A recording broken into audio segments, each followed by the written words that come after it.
Hello friends, welcome to my channel. இன்றைக்கி நம்மளோட சேனலில் ரொம்பவே சூப்பரான சுவையான டேஸ்டியான ஒரு வெண்டைக்காய் பொரியல் ரெசிபி எப்படி பண்ணலாம் அப்படின்றத இந்த வீடியோக்குள்ளே நம்ம பார்க்கலாம். ரொம்பவே வளவளப்பு இல்லாமல் இந்த வெண்டைக்காய் பொரியல் ரெசிபி எப்படி பண்ணலாம் அப்படின்றத இந்த வீடியோவில் நான் டீட்டெயிலாக சொல்லியிருக்கேன். ஸோ வீடியோ முழுவதும் ஸ்கிப் பண்ணாமல் பாருங்கள். அப்போ தான் நான் சொல்கிற டிப்ஸ் அண்ட் ட்ரிக்ஸ் உங்களுக்கு பயனுள்ளதாக இருக்கும். இப்போ இந்த ரெசிபி எப்படி பண்ணலாம் அப்படின்றத பார்க்குறதுக்கு முன்னாடி இப்போ தான் நீங்கள் நம்மளோட சேனலை ஃபஸ்ட் டைம் பார்க்குறீங்க அப்படின்னா இந்த வீடியோக்கு ஒரு லைக் கொடுத்துட்டு மறக்காமல் நம்மளோட சேனலையும் சப்ஸ்கிரைப் பண்ணி வச்சுக்கோங்க. இப்போ வாங்க இந்த ரெசிபி எப்படி பண்ணலாம் அப்படின்றத வீடியோக்குள்ளே போய் பார்க்கலாம். ஃபஸ்ட்டு அடுப்பில் ஒரு அகலமான பாத்திரம் வச்சுக்கோங்க. முடிஞ்ச வரைக்கும் ஒரு நான்ஸ்டிக் பாத்திரமாக வச்சுக்கிட்டிங்க அப்படின்னா கொஞ்சம் நல்லாயிருக்கும். இப்போ பாத்திரம் சூடானதும் ஒரு 3லேருந்து 4 ஸ்பூன் அளவுக்கு எண்ணெய் சேர்த்துக்கோங்க. தாராளமாகவே சேர்க்கலாம். வெண்டைக்காயை நான் வந்து நல்லா தண்ணியில் கழுவிட்டு துணி வச்சு தொடச்சிட்டு அதுக்கப்புறம் நான் அந்த மாதிரி கட் பண்ணி வச்சுருக்கேன். குட்டி குட்டியாக முடிஞ்ச வரைக்கும் நல்லா பொடிசாக கட் பண்ணி எடுத்து வச்சுக்கோங்க. இப்போ எண்ணெய் நல்லா சூடானதுக்கப்புறம் ஒரு 1/2 ஸ்பூன் அளவுக்கு மட்டும் நீங்கள் கடுகு சேர்த்துக்கோங்க. கடுகு சேர்க்குறது ஆப்ஷனல் தான். விருப்பப்பட்டால் சேர்த்துக்கலாம், இல்லைன்னா நீங்கள் ஸ்கிப் பண்ணிக்கலாம். கடுகுக்கு பதிலாக ஜீரகம் கூட நீங்கள் சேர்த்துக்கலாம். ஒரே ஒரு வரமிளகாய் மட்டும் இது கூட சேர்த்துக்கோங்க. எல்லாம் பொரிஞ்சதுக்கப்புறம் இப்போ நம்ம கழுவி கட் பண்ணி வச்சுருக்க வெண்டைக்காயை இது கூட சேர்த்துக்கோங்க. வெண்டைக்காய் சேர்த்துட்டு அடுப்பை வந்து மீடியம் ஃப்ளேமில் வச்சுருங்க. லோவ்லேயும் வைக்கக்கூடாது, ஹைலையும் வைக்கக்கூடாது. இப்போ கரண்டியை வச்சு இந்த மாதிரி நல்லா கிண்டி விட்டுட்டே இருங்க. ஒரு நிமிஷத்துக்கு வெண்டைக்காய் நல்லா எண்ணெயிலே வதங்கட்டும். அது வரைக்கும் நீங்கள் இந்த மாதிரி கிண்டி விட்டுட்டே இருங்க. முடிஞ்ச வரைக்கும் நல்லா குட்டி குட்டியாக கட் பண்ணிக்கோங்க. வெண்டைக்காயை நல்லா கழுவிட்டு துணி வச்சு நல்லா தொடச்சிட்டு அதுக்கப்புறம் நீங்கள் பொரியல் செய்ய ஸ்டார்ட் பண்ணுங்கள். அப்போ தான் உங்களுக்கு கொஞ்சம் வளவளப்பு இல்லாமல் கிடைக்கும். இப்போ வெண்டைக்காய்க்கு தேவையான அளவு நீங்கள் உப்பு சேர்த்துக்கலாம். தூள் உப்பு சேர்க்கணும். கல் உப்பு சேர்த்தா கல் உப்பு கரையாது. ஸோ வெண்டைக்காயிலும் உப்பு சேராது. தேவையான அளவு உப்பு சேர்த்துட்டு இப்போ கரண்டி வச்சு நல்லா கிண்டி விடுங்க.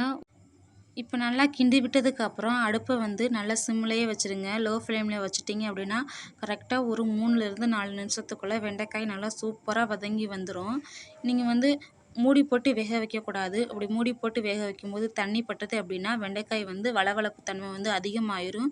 ஸோ எக்காரணம் கொண்டு இதை நீங்கள் மூடி வச்சு வேக வைக்கக்கூடாது. இப்போ இந்த மாதிரி கரண்டி வச்சு நல்லா கிண்டி விட்டுட்டே இருங்க. நீங்கள் கிண்ட தான் இதில் இருக்க வளவளப்பு தன்மை எல்லாமே போகும். கரெக்டாக அடுப்பை வந்து லோ ஃப்ளேமில் மட்டும் வச்சுட்டு கிண்டி விட்டுட்டே இருங்க. இப்போ பாருங்கள், ஓரளவுக்கு வதங்கியிருக்கு. நான் மறுபடியும் இந்த மாதிரி கிண்டி விடுறேன். இந்த மாதிரி நீங்கள் கிண்டி விட்டுட்டே இருந்தீங்க அப்படின்னா இதில் இருக்க வளவளப்பு தன்மை எல்லாமே போயிடும். இப்போ பாருங்கள், இப்போ கரெக்டாக ஒரு 3 நிமிஷத்துக்கு மேலேயே ஆயிடுச்சு. எனக்கு வெண்டைக்காய் வந்து சூப்பராக வதங்கி வந்துருச்சு. இதில் வந்து நான் வந்து தண்ணி சேர்க்கல, எதுவுமே சேர்க்கல. அடுப்பு வந்து மீடியம் ஃப்ளேமில் மட்டுமே தான் இருந்தது. இருந்தாலும் எந்த அளவுக்கு வெண்டைக்காய் சூப்பராக வதங்கி வந்திருக்கு பாருங்கள். வளவளப்பு தன்மை கொஞ்சம் கூட இல்லை. இப்போ இந்த டைமில் நம்ம மசாலாத்தூள் எல்லாமே சேர்த்துக்கலாம். 1/2 ஸ்பூன் அளவுக்கு மஞ்சள் தூள் சேர்த்துக்கோங்க. 2 ஸ்பூன் அளவுக்கு சிக்கன் மசாலா சேர்த்துட்டு 1 ஸ்பூன் மட்டும் மல்லித்தூள் சேர்த்துட்டு நல்லா கிண்டி விடுங்க. அடுப்பை மீடியம் ஃப்ளேமில் வச்சுக்கோங்க. இந்த டைமில் வச்சுட்டு மசாலா எல்லா வெண்டைக்காயிலும் படுற அளவுக்கு இந்த மாதிரி நல்லா கிண்டி விட்டுட்டே இருங்க. கரெக்டாக ஒரு நிமிஷத்துக்கு மட்டும் அடுப்பு நல்லா ஹை ஃப்ளேமில் வச்சுட்டு மசாலாவோட பச்சை வாசனை எல்லாம் போகிறது வரைக்கும் நீங்கள் நல்லா கிண்டி விட்டுட்டே இருங்க. கைவிடாமல் கிண்டிகிட்டே இருங்க. நம்ம ஹை ஃப்ளேமில் வைக்கும்போது அடிப்பிடிக்க ஆரம்பிக்கும். ஸோ அதனால் அடிப்பிடிக்க விடாமல் கிண்டிகிட்டே இருங்க. ஒரு நிமிஷத்துக்கு மட்டும் நீங்கள் கிண்டிக்கிட்டே இருந்தீங்க அப்படின்னா கரெக்டாக ரெடியாகி வந்துடும். இந்த மாதிரி வளவளப்பு தன்மை இல்லாமல் இருக்கிற வரைக்கும் நீங்கள் கிண்டிகிட்டே இருக்கணும். உங்களுக்கு டைம் அதிகமாகுது அப்படின்னாலும் நீங்கள் பரவாயில்ல, நீங்கள் வச்சு கிண்டிகிட்டே இருக்கலாம். இப்போ அவ்வளோதான். பாருங்கள், எந்த அளவுக்கு பார்க்கவே நல்ல சூப்பராக டேஸ்டியான காரசாரமான வெண்டைக்காய் பொரியல் வந்து எனக்கு சூப்பராக தயாராகி வந்துருச்சு. இந்த வெண்டைக்காய் பொரியல் தயிர் சாதம், ரச சாதம், சாம்பார் சாதம் கூடலாம் வச்சு சாப்பிட்றதுக்கு நல்ல சூப்பராக பக்காவான காம்பினேஷனாக இருக்கும். குழந்தைகளுக்கெல்லாம் இந்த மாதிரி செஞ்சு கொடுத்தீங்க அப்படின்னா நல்லா விரும்பி சாப்பிடுவாங்க. இந்த ரெசிபி நீங்கள் செஞ்சு பார்த்துட்டு மறக்காமல் உங்களோட ஃபீட்பேக்கை எனக்கு கமெண்ட் பாக்ஸில் சொல்லுங்கள்.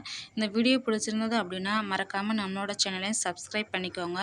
இந்த ரெசிபியை உங்களோட ஃபேமிலி அண்ட் ஃப்ரெண்ட்ஸ் எல்லாத்துக்குமே ஷேர் பண்ணுங்கள். மறக்காமல் இந்த வீடியோக்கு ஒரு லைக்கும் கொடுத்துருங்க. தேங்க்ஸ் ஃபார் வாட்சிங்.